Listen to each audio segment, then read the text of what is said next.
alguna vez cuando me dicen, oye, usted siempre habla bien de Fidel. Digo, bueno, yo hablo de Fidel, que yo conocí, que yo he querido siempre en el colegio, porque inclusive, tengo que decir, porque es una verdad, que a mí una vez me salvó la vida. Y esas cosas no se pueden olvidar nunca.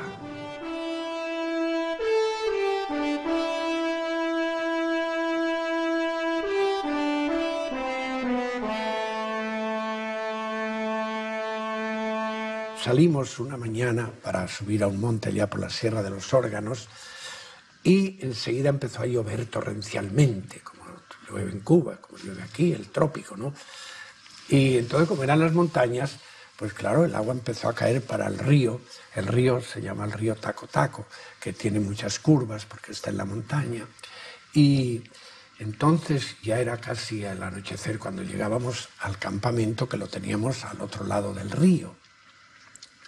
Y entonces yo le digo, Fidel, adelántate a ver cómo está el río. Y él se adelantó y vino y dice, padre, 100 metros antes de llegar al río ya me da por el cuello el agua. Y dije, pues hay que pasarlo, porque tenemos que pasar el río, porque aquí llevamos nosotros 40 muchachos que no son tan fuertes como tú y como yo, que no pueden aguantar pasar una noche bajo el agua sin haber comido. Hay que pasar el río de todos modos. ¿Cómo lo hacemos? Bueno, pues mira, vamos a hacerlo así, mira. Y entonces yo tenía allí una soga muy buena. Yo había hecho un poquito de scout en Inglaterra, scouting y esas cosas, sabía un poquito de esas cosas. Entonces, pues, le digo, mira, Fidel, tú eso tienes que empezar tú, ¿eh? Aquí tú eres el jefe y hay que dar el ejemplo. El ejemplo lo da el jefe, de modo que el líder. Tú muerdes esta soga con los dientes.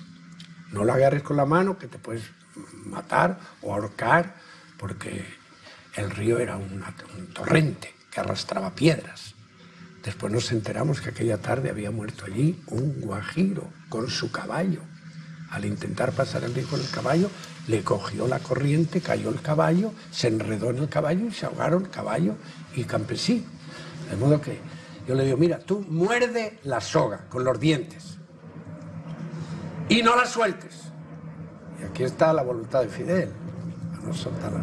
Tú muerde la soga y yo te voy a ir dando soga. Cuando ya tú tengas que nadar, él nadaba bien, tú empiezas a nadar y yo te voy dando soga y te voy dando soga. Efectivamente, él nadó, llegó al otro lado a una distancia de 25 metros o qué sé yo, que le llevó la corriente, ¿verdad? Pero llegó al otro lado con la soga mordida y entonces ya pues me dijo, ahora tú amarra la soga ahí a un árbol, yo la agarro al otro árbol y todos agarrados a la soga pasamos el río sin ningún problema. Pero yo, tonto de mí, quise salvar la soga y naturalmente yo me reservé ser el último, porque tenían que pasar todos primero, había que estar seguro que todos los muchachos habían pasado, será una responsabilidad mía con esos muchachos. Entonces yo me quedé el último y cogí la soga con la mano, ¿verdad?, para ir pasando. Claro, cuando llegué a la mitad, pues la corriente me cogió y me arrastró y me llevó. Y cuando Fidel vio que yo iba llevado por la corriente, se tiró a salvarme. Y nos abrazamos los dos allí, fuimos llevados por la corriente, qué sé yo cuántos metros. Y cuando llegamos al final, Fidel, emocionado, me abraza y me dice, padre, esto ha sido un milagro. Vamos a rezar 3 Avemarías a la Virgen y abrazados rezamos 3 Avemarías a la Virgen en el río Taco Taco. Fidel era muy popular, sobre todo porque era muy buen deportista. Uno de los años que Fidel estaba en Belén, los curas lo invitaron de clase en clase a exhortar a los estudiantes a vender papeletas para mandar más dinero para China. Y me cuentan que en una de las clases, cuando echó su discurso, alguien se paró y le dijo, ¿por qué no cogemos ese dinero y en vez de mandarlo para China, que a lo mejor no quieren ni ser católicos, no se lo damos al Negro Julio? El Negro Julio era una institución en Belén que todos los estudiantes queríamos mucho y que estuvo en tiempos de Fidel y estuvo en tiempos míos. ¿Y por qué no le damos ese dinero al Negro Julio para que viva mejor? Y Fidel me cuentan que inmediatamente se dio cuenta que realmente eso quizás tenía más sentido y ahí mismo empezó a decir, tienes toda la razón y yo creo que es mejor tratar mejor al Negro Julio que mandar el dinero para China. Y me cuentan que el cura tuvo que jalarlo de la tribuna y bajarlo porque si no iba a echar a perder la campaña.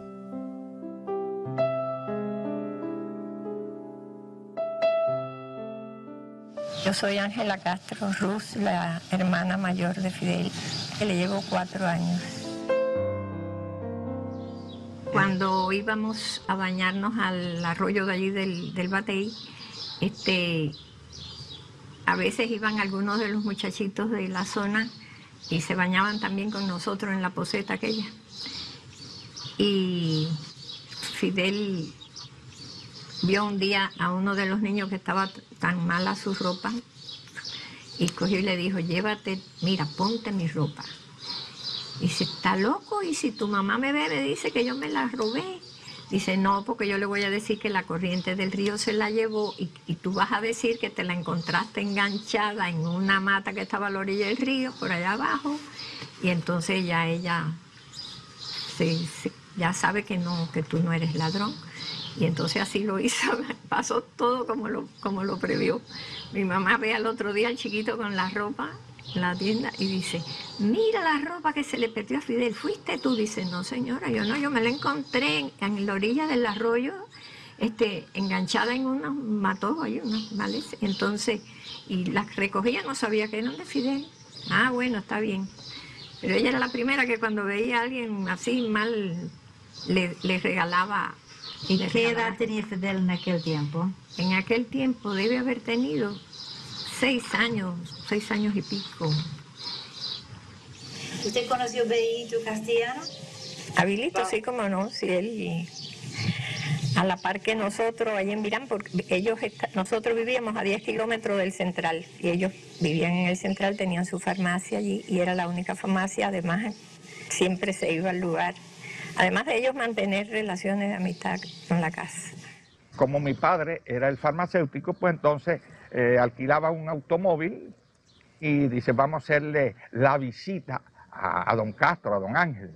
Y entonces, pues, mamá, mi hermana más chiquita y yo, pues íbamos allá y entonces pues nos recibía don Ángel con Lina y los hijos. La familia, tomábamos café y conversábamos, era una visita de cortesía. Y yo recuerdo, a mí me impresionó un diálogo, porque en aquella época Raúl era muy bellaco y un poco que le daba dolores de cabeza al viejo y a la mamá. Sí. Y entonces dice el viejo Castro, este muchacho, algo así quiso decir, es un poco rebelde, un poco indisciplinado, algo así. Y entonces Fidel intervino y dijo, bueno, se puede ser o indisciplinado o rebelde, pero siempre que esa actitud tenga un sentido en la vida. Y a mí me impresioné mucho porque él aprovechó para sentar una pauta.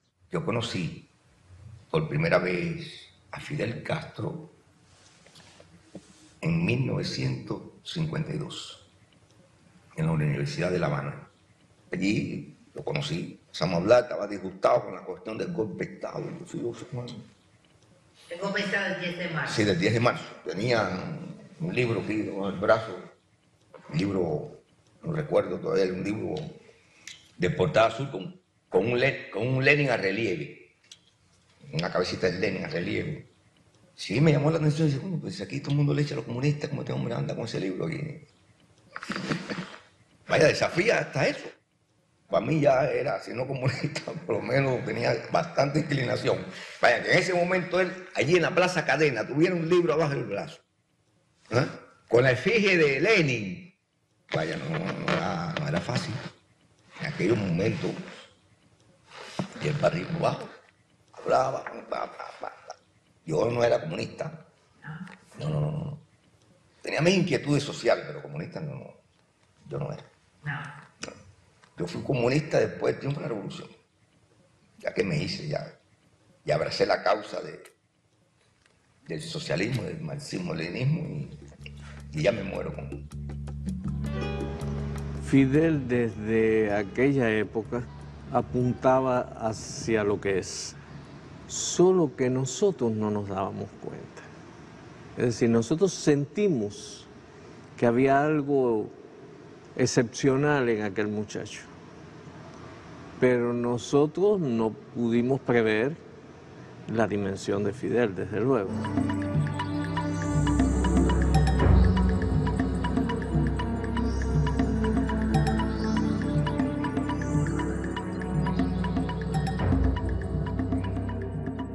Cuando estábamos en México, era el trío Fidel, Montaner, Melba, para todas partes, juntos. Fidel, Montaner, Melba, para todas partes. Y nosotros dos nos íbamos a Cuernavaca, en luna de miel. Que con el pretexto que él le quedaba todavía con un interrogatorio que hacerle a ella, que sería bueno que, que él se incorporara también a la supuesta luna de miel. Entonces, el día que nos íbamos para Cuernavaca, dice Fidel que él se sentía tan cansado, que necesitaba descansar un poco, que él podía meter unos cuantos libros en su maleta, y entonces se iba con nosotros para Cuernavaca. Y a Chucho le dio el arrebato. Entonces, no puede ser, no, vamos a hacer una cosa, te vas tú y Melba y yo nos quedamos acá. Chucho se arrebata. No, Montaner, no te pongas así. Ay, Montaner, mira, qué cosa más grande. Parece que yo te he ofendido. No, tú no me has ofendido, pero tú te vas y tú descansas allá y Melba y yo nos quedamos acá. No, de ninguna manera, yo me quedo. Yo me negué rotundamente.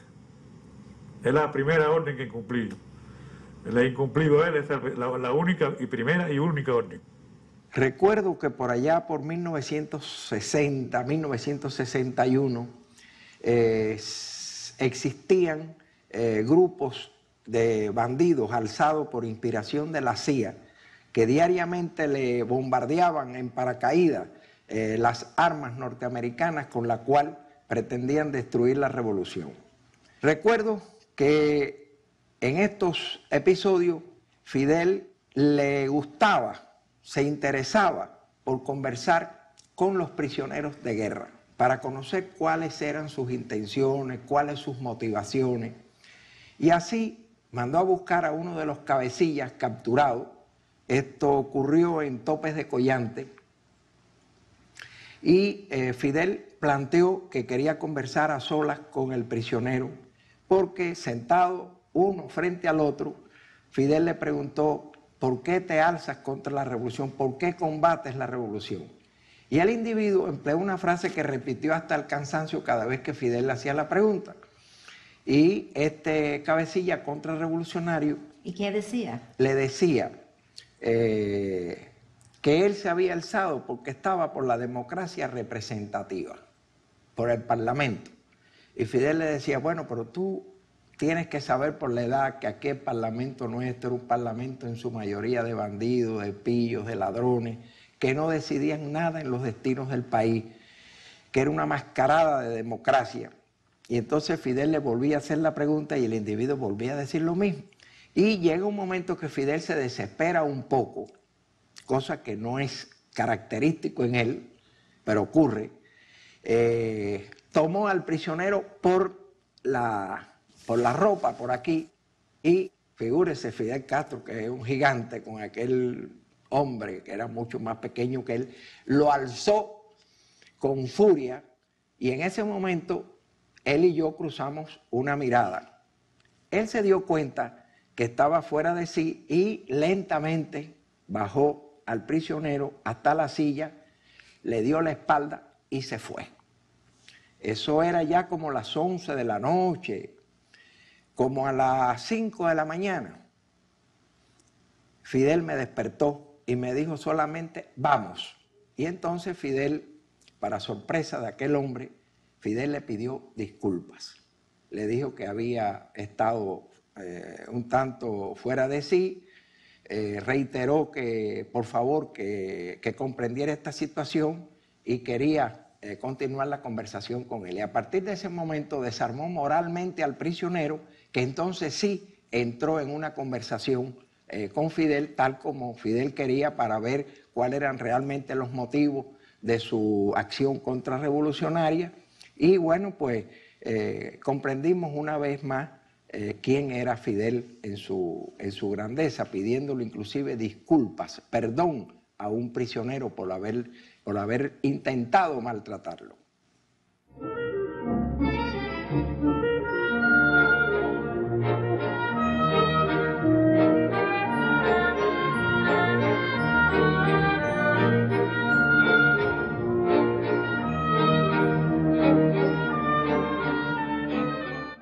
Nosotros habíamos hecho una temporada muy dura y habíamos llegado de una gira muy larga, muy dura. Y él vino a hablar con nosotros y dice, ustedes necesitan descanso. Nosotros tenemos un lugar que vamos a abrir. ¿Qué ustedes piensan? ¿Pueden ir a ese lugar? Y digo, bueno, ¿cómo no? A Guamá. Y nos dio entonces unos días de descanso en Guamá a toda la compañía. Fueron preciosos, unos días preciosos. Ay, nosotros pasamos una cosa de lo más graciosa. Porque él decía a la gente, todo el mundo muy parado, ¿no? Con respeto a él, alrededor de la piscina y todo, y él decía, pero báñense, pero ustedes no se van a tirar, pero hagan esto, pero él con un entusiasmo tremendo, y él tenía el revólver puesto así, estaba todo con su uniforme, y vamos, y los compañeros que lo cuidaban a él, porque se podía resbalar, y vamos, y él, vamos, a la vecina, a que no se tira. Entonces él desesperado, pero nadie se atreve a tirarme, nadie se atreve a tirarme. Entonces uno de los muchachos nos miraron, me miraron, y yo dije, y entonces parece que él vio mi gesto de mi cabeza, ¿no? Tírenlo. Entonces él hizo así, se empezó a quitar todo eso, se quitó el saco. Dice, no se atreven, no se atreven. Fue un grupo de muchachos y le digo, y para el agua fue. Y fue tan divertido, parecían niños todos. Parecían niños, la diversión más pura que he visto yo. He maintains his child's mind, and that is very wonderful. Not many people can hang on to the child's curiosity, and he does. And I've seen it. I mean, when he reunited with Angela, when we all went to see him, and they were embracing, and he thought nobody was looking, he was examining her dreadlocks.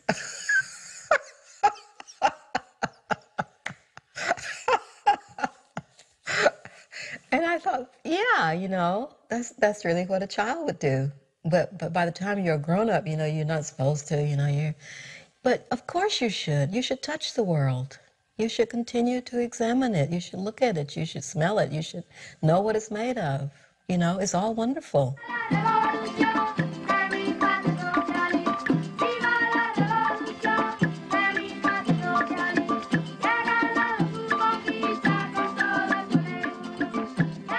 Castro is a phenomenal leader. We talked maybe for almost 2 days and 2 nights. He goes on and on. We was talking. He was speaking English. We were talking, you know, back and forth. So at some point I said, Castro, let's drop the translate. Let's just talk. And he just began to talk English. And he did. And he talked English. And so I said, now the day you asked me to go to your school with you, and so I did. Tomorrow I want you to go to church with me. He said, I haven't been to church in 27 years. I said, well, go in there, I'm your guest. He said, well, I will. And we walked down the street from the university, walked into the church, and those ministers saw Castro of that church. They did not know what to think. We walked in and sat down, and we both had remarks.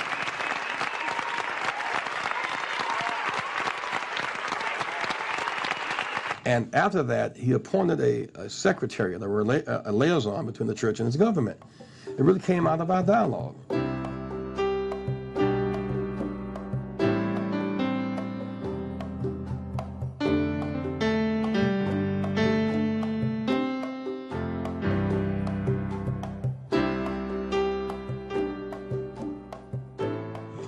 And I broke a record that people said would never be broken. You know, people didn't want me to break the record, and it was against me simply because of the color of my skin, you know, and things like that. He knew all about that.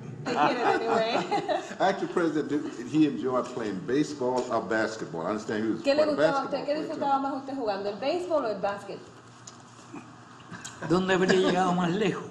Where would I have been able to do better? I think that as a basketball player, I would have done much better. Tirar las bolas. Ways to throw the balls. Yo me creía que era bueno. Well, at least I thought it was good. I heard he was good. Subjetivo. I had to take advantage of the fact that here I was standing in front of one of the world's greatest ambassador, I guess, in the world, you know, a name known all over the world, and here I am standing before him, and I said, I got to get some baseball signed. I got 4, and that's going to stay with me and my grandchildren and my kids. Wow. Well, I just think that once in a lifetime you can get someone like the president of Fidel Castro to sign a baseball to you, you know. Yo siento que Fidel disfruta los triunfos de los negros, la verdad. Que si ve un pelotero que es negro, uno se admira. Si ve un basquetbolista negro, se ruboriza de emoción. Y imagínense, yo sí lo siento. Yo sí lo siento, Estela, yo sí lo siento. Yo sufrí mucho el racismo aquí en mi país. De Cuba, Ana Fidelia Tirón.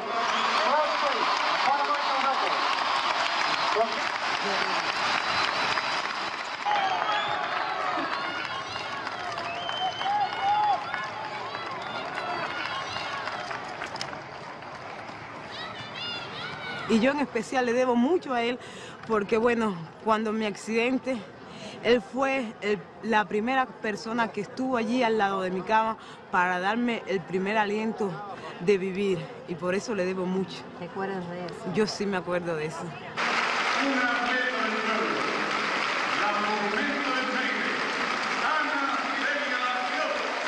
Cuando regresé de los Juegos Centroamericanos de Ponce, después de mi accidente, cuando todo el auditorio se paró y empezó a aplaudirme, y entonces él me fue a entregar la medalla. Y sí lo tengo grabado en un video cuando él se le ve el rostro como que quiere llorar así, y se le ve el gesto que hace, pero bueno, él es una gente fuerte y se contuvo.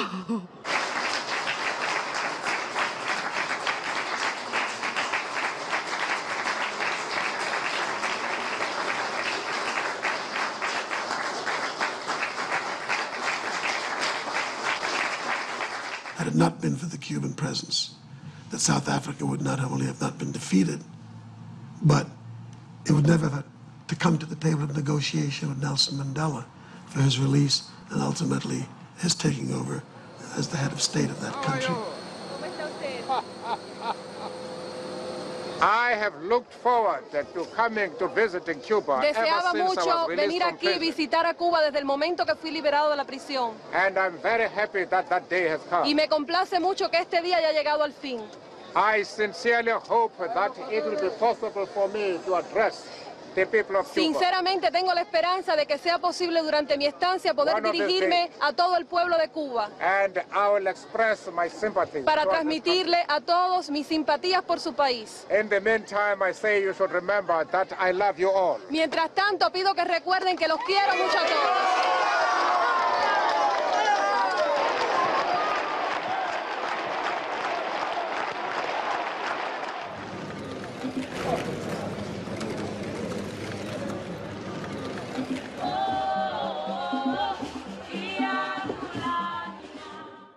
Si eres un hombre que le es difícil estar solo, si está solo, busca a alguien para hablar con él. Si está solo, busca a alguien para hablar con él, porque es un hombre muy comunicativo, y por lo tanto yo creo que el castigo más duro que recibió Fidel fue en aquellos meses que estuvo solitario. Lo pusieron solitario en el presidio Modelo, el presidio Isla de Pino. Fue lo más duro castigo que se podía inventar para Fidel, porque Fidel constantemente necesita comunicarse, hablar, comentar sus ideas, sus proyectos. Y cuando Raúl me cuenta que cuando le llevaron a Raúl para allí, para la misma celda, pues entonces ya hablaba constantemente con Raúl, y a veces a medianoche lo despertaba para decirle, tengo un proyecto, para cuando triunfemos, ¿no? Para cuando la revolución triunfe, y le empezaba a hablar de un proyecto. Raúl le decía, déjame dormir, me lo puedes decir mañana perfectamente y no a medianoche. Entre Raúl y Fidel, de admiración por Raúl, por su hermano, de respeto, de cariño y de lucha, de verdad, desde Moncada. Siempre lo he visto, ¿verdad? Él a buscar a su hermano. Fidel tiene mucho cariño a Raúl, mucho afecto, igualmente me parece que corresponde. Lo va a ver Donde quiera que esté su hermano, él desaparece allí, la verdad. Son dos seres que se completan y que casi sin hablar se distribuyen las tareas. Son dos hermanos, pero no por la sangre. Son dos hermanos porque la revolución los une de un modo indisoluble. Bueno, hace unos días tuvimos una reunión de camaradas, de amigos. Se habló de la amistad, del cariño, de la hermandad, de la admiración de Fidel por Raúl. Y entonces Fidel continúa hablando del cariño inmenso que siente por Raúl y llega a un clímax de emoción que el propio Fidel se pone de pie. Raúl se cuadra delante de Fidel y le dice: comandante en jefe, ordene. Y entonces Fidel y él se dan un abrazo, pegan las dos caras, las dos cabezas, y quedan con los ojos cerrados durante lo que me pareció a mí un año de aquellos minutos o segundos que estuvieron juntos los dos hermanos. De manera que fue una noche, una conversación realmente. Yo nunca había participado en tantos años de una reunión donde hubiera una carga emocional tan grande.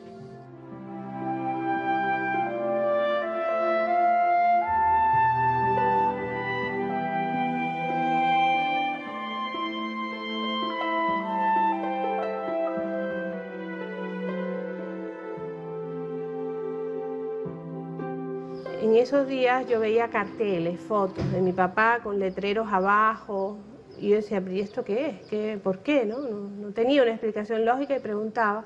Todo el mundo me daba una explicación diferente.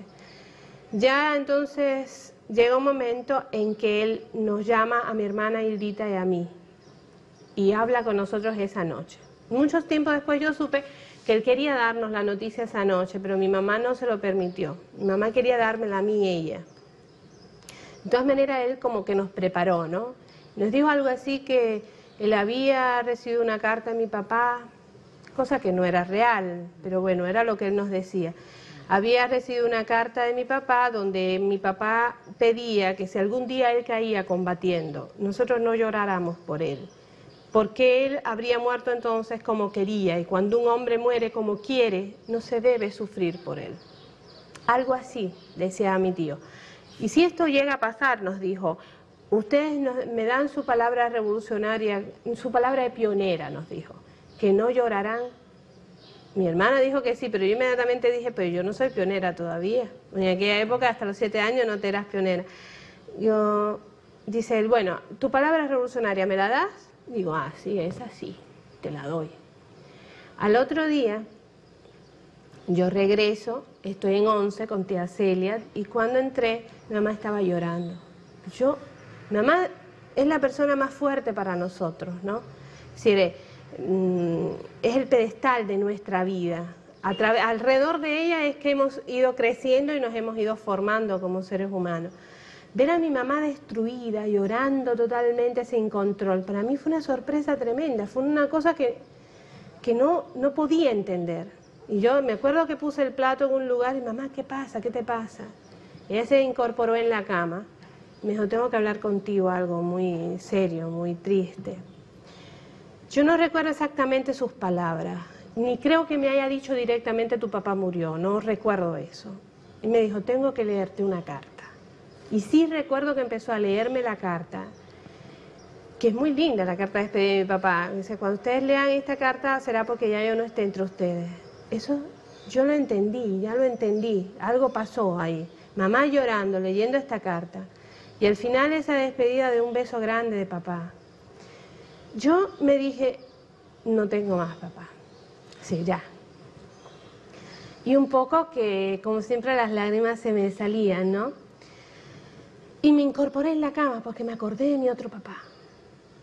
Me incorporé en la cama y le dije: mamá, no podemos llorar, porque mi papá ha muerto como quería y no debemos llorar por él. Algo así le dije. Mi mamá, eso como que la sorprendió, pero una niña de 6 años que te diga eso. Claro, ella no podía imaginarse que Fidel me hubiera dicho el día anterior. y simplemente lo estaba repitiendo, ¿no?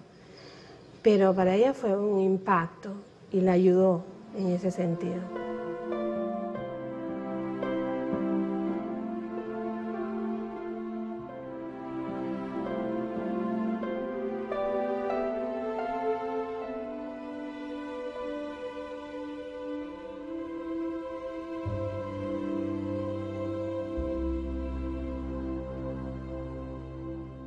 Something happened that has remained with me for all of these years. It's helped me in the role that I play.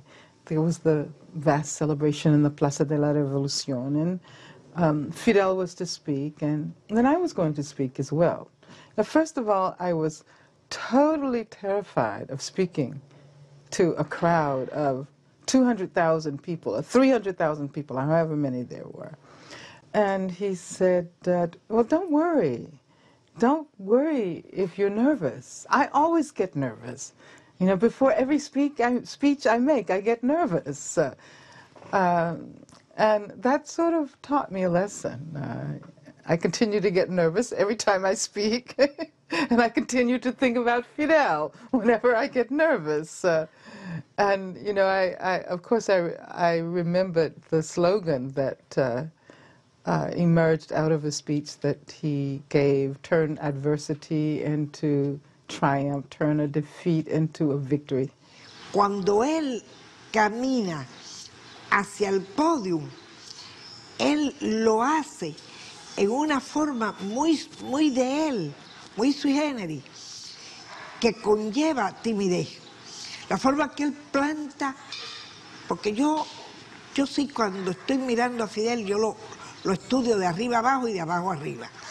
Cuando él planta los pies, él lo hace en una forma muy suave, de mucha educación, muy refinado, porque él es muy refinado, pero también expresivo de timidez.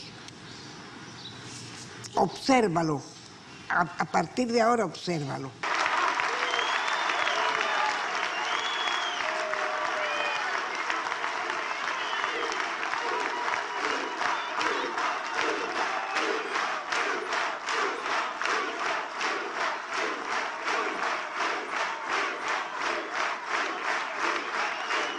Fidel habla com las manos. Este é um dos recursos cênicos mais fortes que domina. São muito expressiva. Sempre apunta o dedo, imperialismo, né? Se põe a reflexionar quando hace as pausas, se põe os dedos assim na cara, né? Se pergunta, ou então se hace esta expressão com os dedos. Isso é muito forte em ele, a coisa de las manos. Es muy fuerte.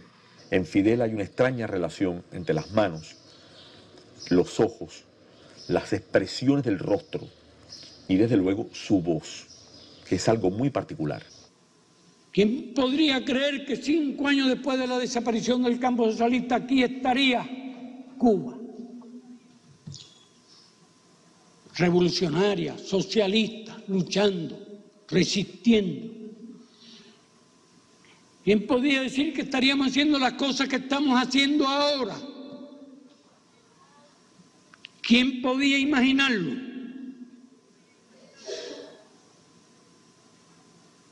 Y ya el mundo lo empieza a reconocer. He sido uno de los cubanos privilegiados que ha tenido la oportunidad de estar presente en muchas de las conversaciones. Yo recuerdo que en uno de los eventos internacionales muy importantes, no recuerdo ahora cuál, Fidel y Gabo estaban conversando en un salón privado en el aeropuerto de Rancho Bellero, y por los cristales del lado fuera de donde hablaban Fidel y Gabo había muchos periodistas internacional, cámaras de televisión y todo el mundo preguntándose de qué estarán hablando estos dos seres humanos, pensando que estaban hablando cómo resolver los problemas que estaban palpitando en ese momento. Y sin embargo, yo que estaba presente puedo decirte que lo que estaban conversando era las distintas maneras que Fidel sabía cocinar la langosta.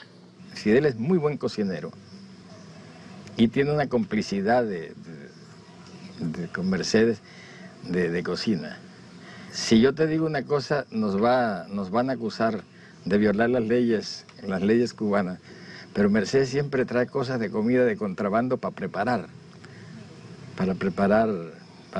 acá, sobre todo bacalao. Y algunas veces él ha cocinado para mí, otras veces yo he cocinado para él, sobre todo intercambiando algunas recetas de camarones. Y tenemos algunas competencias en la cocina, porque él hace los camarones de una manera y yo hago de otras. Entonces nos ponemos ahí a discutir cuál de los dos son mejores. La primera vez que yo voy a cocinar a Fidel fue en Presidio, haciendo unos espaguetes para todos nosotros allí. Qué bueno. Sí. Qué bueno. Sí, pero se incomoda cuando alguien le tapa la cazuela, que yo de mal le vaya. Nos permite que le levanten la tapa. ¿Usted levantó la tapa alguna vez? No, yo soy incapaz de levantar nada de nada. Yo lo veo ahí que él le cocinó, papá. ¿Comió la comida? Eso sí, como no. Está bueno. Sabroso. Es un buen espagueti. Una vez, en estas sesiones de cocina, se le metió en la cocina a Mercedes y le estaba tratando de corregir lo que estaba haciendo y decía que no cortes esto así, que no hagas esto. Y Mercedes ya le dijo con mucho afecto: mire, comandante, usted mandará en su isla, pero yo mando en mi cocina. Y se fue Fidel y me dice: me ha dicho una cosa que tiene toda la razón. Ella manda en su cocina, de manera que fíjate qué bueno que me lo dijo. Me pregunta cómo cocinas eso, no la pones a la plancha. No, yo lo hice ahí a la candela, lo que usted. No, tus langostas. Ah, la langosta sí. Eso no es a la plancha ahora. Es un error. No lleva la plancha, la seca mucho y la pone dura. Pero yo nada más le doy un minutico. En la fórmula mía con los 12 no, esa es la mejor, minutos esa es la mejor. La mejor. Recientemente lo probamos. Sí. Al horno después de 350 grados apagado. ¿Y actualmente alguna vez cocina? Sí, de vez en cuando. ¿Así? ¿Así? ¿Con un libro? ¿Usted cocina con un libro? Yo nunca miro un libro. A mí me parece un deshonor. ¿Le ponen café también? Porque un cocinero tiene que poner su imaginación. Claro. A partir de... Es un arte de la cocina también de mezclar cosas. El arte de mezclar cosas. Well, on one of our trips to Cuba, and we had met him several times, I said, Harry, what could we bring? Like, you know, a wonderful book, or what could we bring that would be appropriate? And we thought, and then I said, I know, it's cheese, because I hear he loves cheese. On the issue of the cheese, I'll never forget, this keg of cheese sat refrigerated. And when it came time to deliver it to him, it was brought in on a platter, uncut. And Julie suggested to Fidel that he taste a piece of the cheese that we had brought. And it's not a bad idea. And he got a knife. And as he got a knife, 3 of his security men leaned in very closely. And I could see the anxiety all over their face, because in the wake of so many attempts at assassination on his life and so many bizarre things being attempted, there was no way for these security men to know whether or not that cheese held some life-threatening components. And I think Fidel sensed their anxiety. And what he did was he nevertheless went ahead, cut a piece.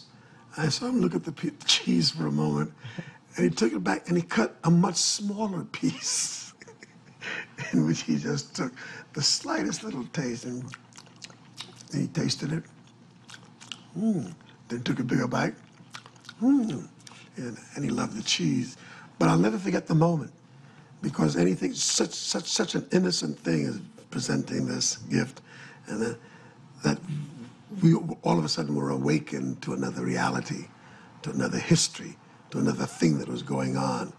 Because when you see Fidel Castro move about in Cuba, one would never have suspected at all that there had been this enormous plan afoot, encouraged by so many administrations, American administrations, to eliminate this life.